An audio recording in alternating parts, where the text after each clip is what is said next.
আসসালামু আলাইকুম সুপ্রিয় দর্শক।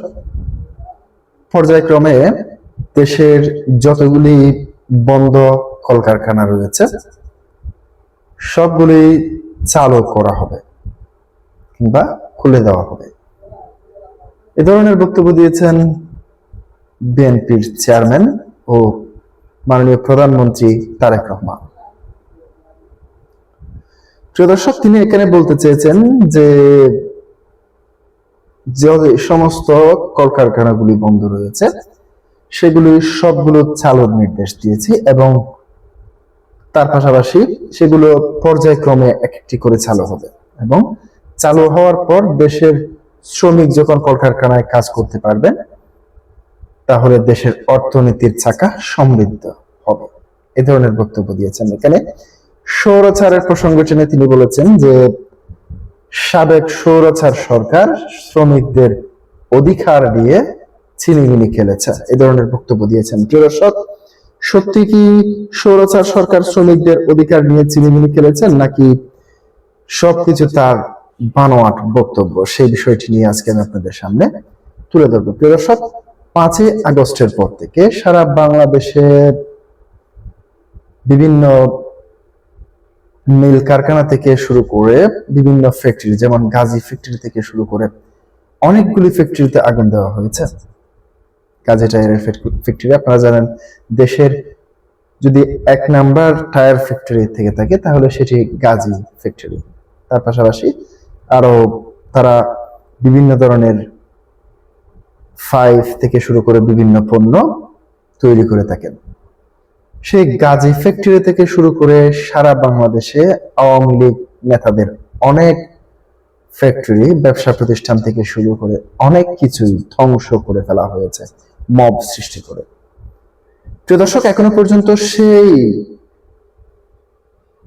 ব্যক্তিদেরকে শনাক্ত করে এখনো পর্যন্ত বিচারের আওতায় আনা হয়নি, কিংবা আপনারা জানেন কারা এই ফ্যাক্টরি ভেঙেছে কিংবা কিভাবে ভাঙা হয়েছে সবগুলোই কিন্তু মিডিয়াতে প্রমাণ রয়েছে, ভিডিও রয়েছে, কিন্তু সে বিষয়ে সরকার এগোচ্ছে না এখনো পর্যন্ত। অন্তর্বর্তী সরকারও এগোয়নি, বিচার করবে করবে বলে শেষ পর্যন্ত তাদেরকে দায় মুক্তি দিয়ে দেওয়া হয়েছে।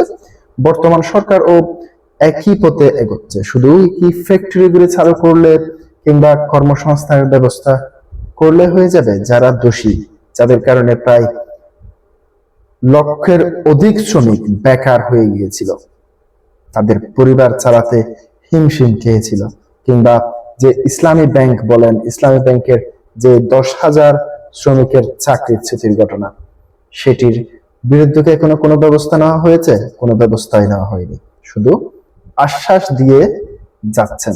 প্রিয় দর্শক, কতটুকু খারাপ পরিস্থিতি হলে এই যে চাকরিচ্যুত ব্যাংকার আত্মহত্যা করতে পারে, কিংবা কতটুকু খারাপ পরিস্থিতি হলে যারা কয়েকদিন আগেও যারা শ্রমের বিনিময়ে পরিবারের সংসার চালাতে পারতেন, হঠাৎ করে গাজী টায়ারের কারখানার মতো হাজার হাজার কারখানা আগুন দেওয়া কিংবা বন্ধ করে দেওয়া, এ সমস্ত ঘটনায় কত হাজার হাজার ফ্যামিলি নীরবে নিভৃতে কেটেছে, তাদের দৈনন্দিন জীবন কত কষ্টে কেটেছে, সেটি কি আপনারা একবারও খোঁজ খবর নিয়েছেন? এর জন্য কারা দায়ী, তাদের কি বিচারের ব্যবস্থা আপনারা করেছেন? এখানে কি বলেছেন তারেক রহমান, সেটি আমি দৈনিক যুগান্তর থেকে আপনাদের সামনে আরেকটু তুলে ধরছি।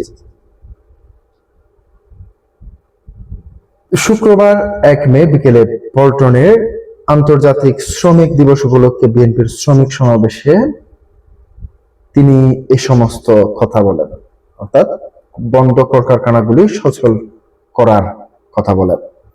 এর পাশাপাশি স্বৈরাচাররা শ্রমিকদের ভাগ্য নিয়ে ছিনিমিনি খেলেছিল বলে মন্তব্য করেছেন বিএনপি চেয়ারম্যান তারেক রহমান। বলেন, শ্রমিকদের স্ত্রীরা ফ্যামিলি কার্ড পাবে, কৃষকদের আমরা 10,000 টাকা ঋণ মুকুব করেছি, কৃষক কার্ডের বিষয়ে কাজ চলছে। তিনি আরো বলেন, অধিকাংশ মানুষ গ্রামে বাস করে, তারা সঠিক সময়ে সঠিকভাবে পানি পায় না, সেজন্য আমরা খাল খনন করে শুরু করেছি। কৃষক শ্রমিকদের ভাগ্য পরিবর্তন করতে পারলে বাংলাদেশের ভাগ্য পরিবর্তন হবে। কৃষক দলের সভাপতি আনোয়ার হোসাইনের সভাপতিত্বে সমাবেশে বিশেষ অতিথি হিসেবে বক্তব্য রাখেন স্থানীয় সরকার পল্লী উন্নয়ন সমবায় মন্ত্রী ও বিএনপির মহাসচিব মির্জা ফখরুল ইসলাম আলমগীর। প্রিয় দর্শক, আজকে পর্যন্তই। আসসালামু আলাইকুম ওয়া রাহমাতুল্লাহ।